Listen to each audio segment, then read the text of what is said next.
Assalamualaikum warahmatullahi wabarakatuh.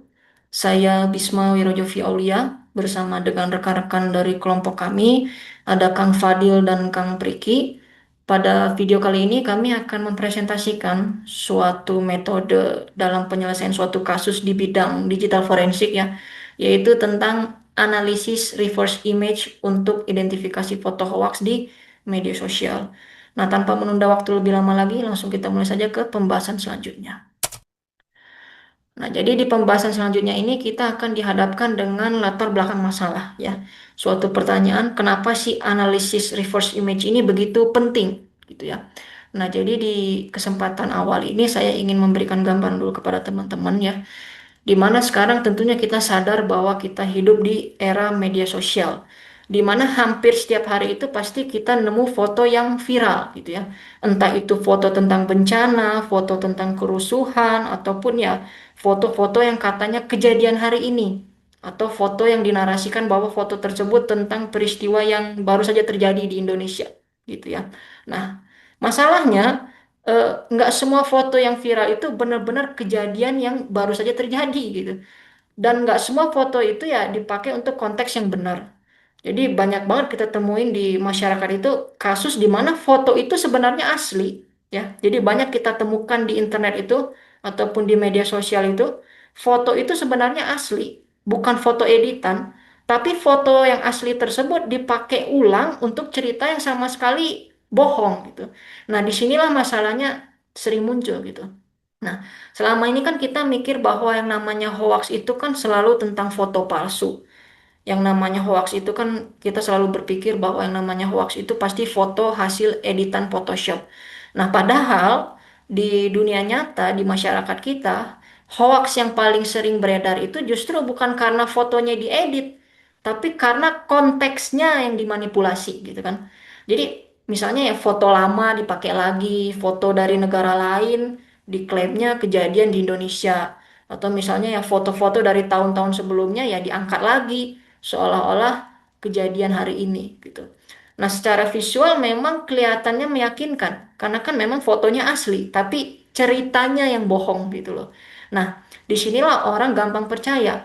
Masalahnya kenapa hal ini menjadi suatu hal yang membahayakan? Karena kan ya foto itu kan punya kekuatan visual yang sangat tinggi ya. Orang itu kan cenderung lebih percaya dengan apa yang mereka lihat, bukan apa yang mereka cek gitu ya kan. Karena kan kita tahu bahwa banyak masyarakat itu mereka lebih suka nilai informasi mentah-mentah aja gitu, tanpa melakukan riset lebih jauh. Nah, ketika foto itu kelihatannya nyata, kelihatannya emosional, misalnya ada korban bencana atau kerusuhan, biasanya itu orang ya langsung share aja gitu tanpa mikir panjang. Akibatnya apa? Akibatnya ya informasi yang salah tersebut bisa menyebar dengan lebih cepat tanpa adanya klarifikasi gitu. Nah, jadi dalam hitungan jam sekalipun satu foto hoax itu bisa memicu ya kepanikan, konflik di masyarakat, ya kan? Misalnya ya ada orang tawuran di sesama masyarakat gitu karena ada berita yang hoax, berita yang nggak bener lah gitu. Padahal orang yang bikin berita hoaxnya ya mungkin cuma anteng aja di rumah gitu. Cuma ya di masyarakat di lapangan udah pada berantem karena informasi tersebut ya. Seperti itulah gambaran bahayanya ya. Nah, jadi dari sudut pandang digital forensik ini ya yang jadi memang suatu hal yang menjadi tantangan yang nyata gitu. Karena kan kita nggak selalu berhadapan dengan manipulasi teknis kayak edit pixel atau rekayasa gambar tingkat tinggi ya kan. Karena justru yang sering kita hadapi itu adalah manipulasi informasi berbasis konteks. Foto yang sama bisa berubah menjadi eh, suatu hal yang berbeda karena captionnya, karena narasinya ya kan. Kalau kita cuma fokus ke pertanyaan tentang apakah foto ini editan atau enggak ya, kita bisa jadi masalah besar gitu karena masalah utamanya bukan dari gambar, tapi ceritanya, dari narasinya gitu. Nah, disinilah peran si reverse image analysis ini penting karena metode ini membantu kita untuk mundur sedikit gitu, mundur sedikit ke belakang untuk nanya sebenarnya foto ini pertama kali muncul kapan, sebenarnya foto ini munculnya di mana, foto ini sebenarnya konteks aslinya apa sih. Nah, jadi tujuan dari metode ini itu ya supaya kita bisa mundur sedikit dan melakukan riset lebih jauh gitu. Nah, dengan kita tahu sejarah ataupun asal-usul dari sebuah gambar, maka kita bisa membedakan mana informasi yang valid, mana informasi yang bohongan gitu, mana informasi yang hoax gitu. Nah, jadi ini bukan soal membuktikan foto itu palsu atau enggak, ya. Jadi si reverse image analysis ini tujuan utamanya adalah membuktikan apakah klaim yang menyertai foto tersebut bisa dipertanggungjawabkan atau tidak. Jadi kalau kita kaitkan dengan kehidupan kita sehari-hari, memang si reverse image analysis ini memang sangat relevan. Karena ya mulai dari kasus hoax itu seperti bencana alam, ya, apalagi isu politik gitu ya, sampai penipuan online itu ya, itu akan memainkan pola pikir masyarakat, akan mempengaruhi psikologis masyarakat gitu. Tanpa kemampuan analisis seperti ini, tentu kita akan menjadi ya konsumen yang dalam tanda kutip ya asal nerima-nerima aja gitu. Menjadi konsumen informasi yang pasif gitu. Jadi ya gampang diprovokasi, gampang digiring opini ya kan. Jadi ya dengan adanya pendekatan digital forensik ini ya kita bisa jadi pihak yang lebih kritis dan objektif. Nah, jadi alasan kenapa topik ini penting bukan cuma karena sering muncul di media sosial ya, tapi karena memang dampaknya itu nyata. Jadi si reverse image analysis ini jadi salah satu langkah awal dalam apa itu namanya digital forensik ya untuk melawan penyebaran hoax yang ditampilkan secara visual seperti itu. Jadi seperti itulah gambaran dari latar belakang masalahnya ya. Selanjutnya kita masuk ke pengertian dari si reverse image analysis itu sendiri. Ya, jadi kalau teman-teman bisa melihat, reverse image analysis adalah teknik untuk melacak asal-usul dan konteks asli sebuah gambar dengan membandingkannya ke database gambar di internet guna memverifikasi kebenaran klaim yang menyertainya. Jadi memang ya secara simpelnya si reverse image analysis ini adalah suatu teknik untuk melacak jejak sebuah gambar lah gitu gampangnya ya. Jadi kalau misalnya kita biasanya cari gambar itu pakai kata kunci. Jadi di sini justru gambarnya lah yang kita pakai untuk mencari informasi. Caranya ya kita upload foto atau masukin gambar ke mesin pencari, lalu ya si sistemnya itu yang bakal nyari gambar yang sama atau gambar yang mirip di internet gitu. Lengkap dengan sumber informasinya dan waktu kemunculannya. Nah, jadi satu hal lagi yang ingin saya garis bawahi adalah reverse image analysis ini bukan alat untuk mendeteksi editan foto, ya.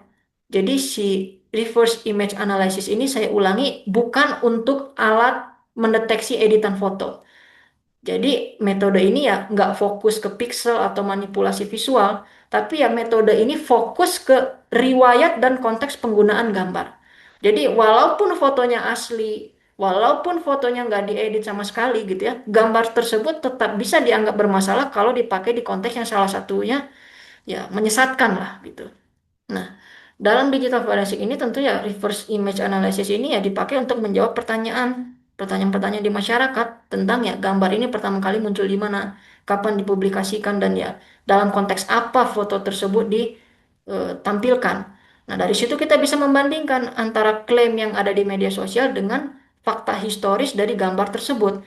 Kalau ternyata konteksnya nggak sesuai, maka ya besar kemungkinan gambar itu memang sengaja disebarkan untuk menyebarkan hoax ya. Jadi intinya reverse image analysis ini adalah teknik forensik yang membantu kita dalam menilai kebenaran klaim ya, bukan cuma menilai keaslian gambar secara visual.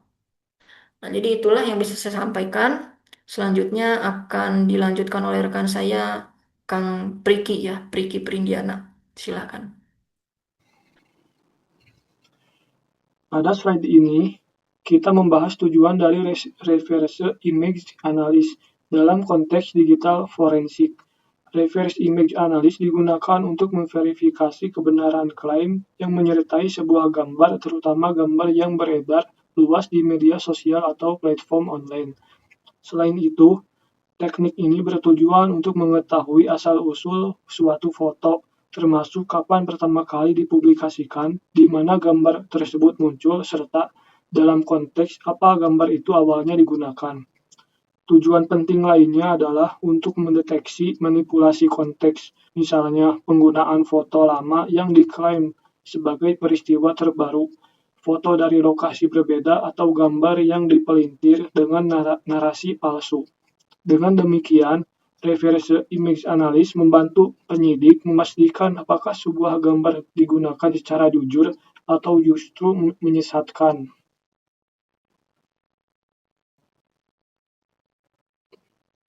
Lalu selanjutnya, prinsip kerja reverse image analysis.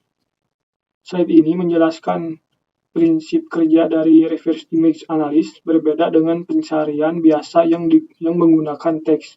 Pada metode ini, gambar dijadikan sebagai input utama dalam proses pencarian. Sistem kemudian akan mengekstrak ciri visual atau yang sering digunakan sebagai visual fingerprint, seperti pola warna, bentuk, objek, dan struktur gambar. Berdasarkan ciri tersebut, mesin pencari akan menampilkan gambar yang sama atau yang memiliki kemiripan visual dari berbagai sumber di internet. Hasil pencarian tidak hanya berupa gambar, tetapi juga dilengkapi dengan informasi pendukung seperti sumber website, waktu publikasi, serta konteks penggunaan gambar tersebut. Informasi ini yang menjadi dasar penting dalam proses analis forensik.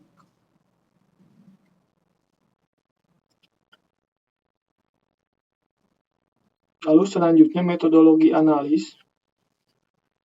Dijelaskan tahapan metodologi analis dalam reverse image analysis. Tahap pertama adalah akuisisi bukti, yaitu mengumpulkan gambar yang diduga hoax dari media sosial atau sumber online lainnya. Selanjutnya dilakukan identifikasi klaim dengan mencatat narasi yang menyertai gambar termasuk waktu dan lokasi kejadian yang diklaim. Tahap berikutnya adalah reverse image analysis, yaitu melakukan pencarian gambar menggunakan mesin reverse image seperti Google Images atau TinEye. Seperti itu. Setelah itu, dilakukan analisis hasil pencarian untuk mengidentifikasi sumber tertua serta konteks awal dari gambar tersebut. Kemudian dilakukan perbandingan konteks, yaitu membandingkan klaim yang beredar dengan fakta dari sumber asli. Tahap terakhir adalah penarikan kesimpulan untuk menentukan apakah gambar digunakan secara benar atau justru dimanfaatkan secara menyesatkan. Assalamualaikum warahmatullahi wabarakatuh. Saya Fadil Satya akan mempresentasikan untuk bagian contoh kasus, kemudian tata cara melakukan forensik supaya buktinya diterima di persidangan, dan kemudian demo untuk menggunakan tools reverse image analysis. Nah, pertama adalah contoh kasus. Ini adalah beberapa kasus terkenal di mana penyebaran atau pengeditan foto hoax tidak hanya viral di media sosial tetapi juga berlanjut hingga ke meja hijau. Salah satunya adalah kasus foto lebam Ratna Sarumpait tahun 2018. Peristiwanya yaitu Ratna Sarumpait menyebarkan foto wajahnya yang bengkak dan lebam dan mengklaim pada rekan-rekannya bahwa ia telah dianiaya oleh sekelompok orang di Bandung. Nah, faktanya penyelidik polisi menemukan bahwa lebam tersebut bukan akibat penganiayaan melainkan efek samping operasi plastik sedot lemak. Kemudian edit foto mumi Presiden Jokowi tahun 2019. Peristiwanya seorang wanita berinisial IDA di Blitar, Jawa Timur membagikan foto Presiden Joko Widodo yang telah diedit menyerupai mumi.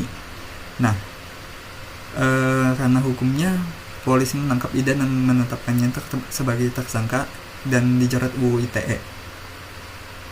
Kemudian ada kasus edit foto pornografi Syahrini tahun 2020. Peristiwanya seorang ibu rumah tangga ditangkap karena menyebarkan video atau foto syur yang diedit diklaim seolah-olah penyanyi Syahrini melalui akun Instagramnya mengaku melakukan karena benci pada Syahrini. Nah, yang keempat ada kasus foto Megawati menggendong Jokowi. Peristiwanya seorang pria berinisial WP yang merupakan ketua sebuah ormas mengedit dan memperlihatkan Megawati Soekarno Putri menggendong Presiden Jokowi. Dan yang terakhir ada kasus internasional deepfake pornografi. Di luar negeri, kasus foto yang berbasis AI memang udah banyak. Salah satunya di Inggris, seorang pria bernama Brandon Taylor menggunakan teknologi AI untuk membuat gambar pornografi palsu atau deepfake dari rekan-rekan kerjanya. Nah, karena kelompok kami mengambil kasusnya yaitu reverse image analysis, jadi dari beberapa kasus tadi yang paling cocok untuk menggunakan metode reverse image analysis yaitu kasus nomor 2, 3, dan 4, yaitu kasus Mumi Jokowi, Syahrini, sama yang kasus Megawati itu. Nah, untuk forensik pada kasus foto hoax itu ada langkah-langkahnya supaya buktinya sah di persidangan. Yang pertama, caranya itu melakukan persiapan dan legalitas. Pertama, pastikan kita merupakan bekerja di bawah penegak hukum dan mempunyai surat tugas supaya sah.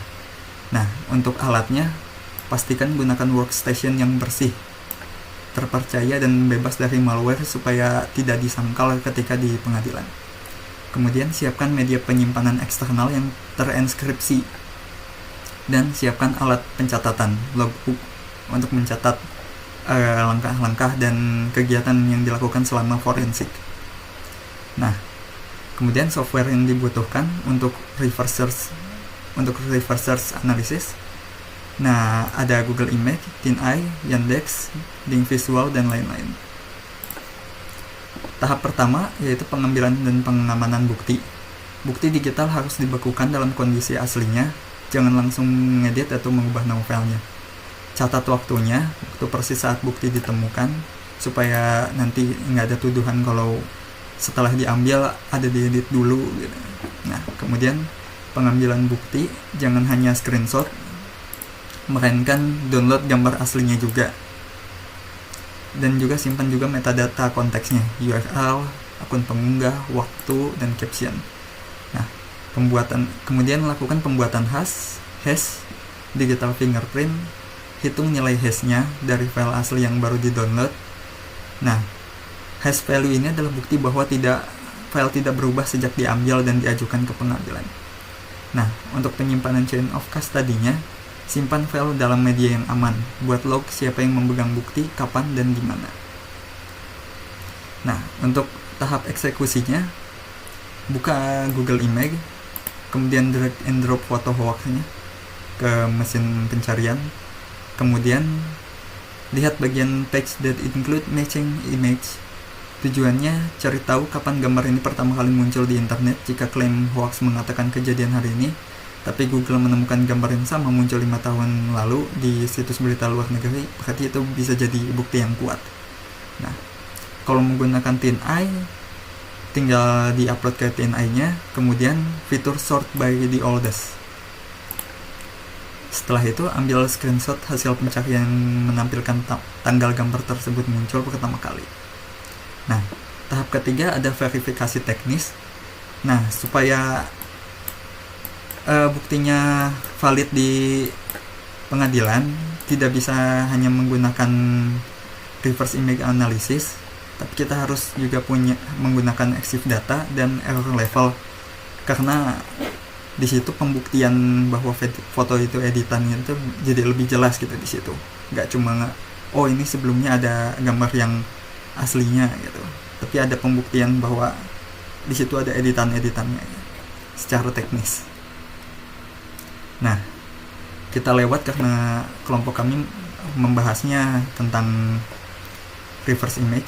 Nah, tahap 4 untuk pelaporan dan presentasi di persidangan, yaitu laporan harus mencakup identitas kasus, rincian bukti, kemudian metodologi, gimana langkah-langkah yang dilakukan, temuan-temuannya, fakta mulai dari narasi hoax, fakta analisis, dan analisis teknisnya.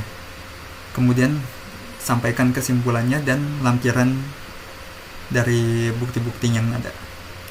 Kemudian strategi di persidangan, jelaskan hash-nya. Tunjukkan bahwa hash bukti saat diambil sama dengan hash bukti yang disimpan di lemari polisi. Kemudian demonstrasi sederhana, jika diizinkan, tunjukkan proses reverse search secara langsung menggunakan proyektor di pengadilan. Dan yang terakhir, kaitkan dengan pasal. Jelaskan bagaimana rekayasa foto ini memenuhi unsur pasal pencemaran nama baik atau penyebaran berita bohong berdasarkan UU ITE pasal 45A ayat 1 atau pasal 28 ayat 1. Nah, setelah itu saya akan mencoba mempraktekkan bagaimana menggunakan reverse image analysis dengan menggunakan dua tools, yaitu Google Image dan TinEye. Di sini saya sudah menyiapkan satu foto teman saya yang dulu diedit untuk main-main. Backgroundnya ya dari dilihat juga sudah jelas ini kalau backgroundnya diedit, tapi kita coba menggunakan tools untuk melihat seperti apa hasilnya. Pertama kita coba masukkan ke yang Google Image. Nah, akan muncul berbagai info dan kebanyakan akan mengacu kepada backgroundnya karena gambarnya lebih jelas, lebih besar. Di sini kita bisa lihat visual match. Tuh, backgroundnya sudah jelas seperti ini. Dan about this image. Nah, di about this image di sini ada keterangan ada gambar yang sama persis 10 tahun yang lalu, yaitu dari page ini pada tanggal 14/2021. Mari kita lihat gambarnya seperti apa. Wah, yang kecil. Yang jelas ini foto orangnya berbeda. Jadi jelas kalau foto ini diedit dimasukkan ke sini. Nah, kemudian untuk yang reverse image search, yang TinEye kita masukkan ke sini, langsung muncul beberapa gambar. Ada yang dari tahun 2008, 2014, kebanyakan dari 2008. Kita coba ke yang oldest, dari yang paling tua. Di sini kita bisa melakukan compare image. Jelas sekali kalau gambarnya sama dan ada perbedaan warna di sini. Editan ini bisa lebih didalami melalui metode EXIF atau metadata dan ELA, error level analysis. Tapi dari sini juga bisa kita lihat kalau ini tempat yang sama dan orang ini hanya ditempelkan di background tersebut. Nah, kira-kira sekian yang bisa saya sampaikan. Terima kasih atas perhatiannya. Wassalamualaikum warahmatullahi wabarakatuh. Oke, mungkin itu yang dapat kelompok kami sampaikan. Terima kasih untuk Kang Fadil atas demonya. Yang jelas ya, dari presentasi ini tentu kita mendapatkan suatu pelajaran yang penting bahwa kita sebagai masyarakat dituntut untuk kritis gitu ya. Apapun informasi yang tersebar di media sosial itu ya, untuk zaman sekarang sih kita nggak bisa nerima mentah-mentah aja ya. Kita harus punya jiwa kritis, harus punya jiwa untuk melakukan riset gitu ya, bukan untuk siapa-siapa, untuk kebaikan diri kita sendiri gitu. Karena kan kasihan juga gitu kalau misalnya diri kita diisi ataupun dipengaruhi sama berita yang hoax gitu kan ya. Ya kok kayaknya bodoh banget kita kan gitu. Makanya kita dituntut untuk kritis dan ya memang lebih capek gitu. Tapi ya pasti akan ada suatu kepuasan di mana kita memperoleh suatu informasi yang sesuai fakta, mendapatkan informasi yang benar-benar gitu ya dari apa yang sudah kita eh, periksa, apa yang sudah kita jelajahi gitu, apa yang sudah kita riset. Pasti itu akan suatu hal yang memuaskan gitu. Nah, jadi mungkin itu yang dapat kami sampaikan. Terima kasih atas perhatian teman-teman semua. Sekian. Assalamualaikum warahmatullahi wabarakatuh.